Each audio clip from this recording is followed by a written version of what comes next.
కేసీఆర్ కుటుంబంలో విషాదం చోటు చేసుకుంది. ఆయన బావమరిది కేసీఆర్ సతీమణి శోభ సోదరుడు జోగినిపల్లి శ్రీనివాసరావు కన్నుమూశారు.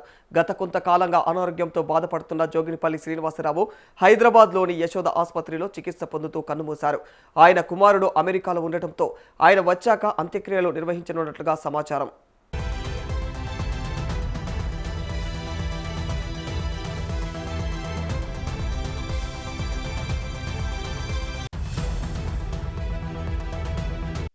ఇక కేటీఆర్ కు స్వయాన మేనమామ శ్రీనివాసరావు. ఆయన మరణం నేపథ్యంలో కేటీఆర్ ఈ రోజు హైదరాబాద్లో ముందుగా ఏర్పాటు చేసుకున్నటువంటి కార్యక్రమాలను రద్దు చేసుకున్నారు.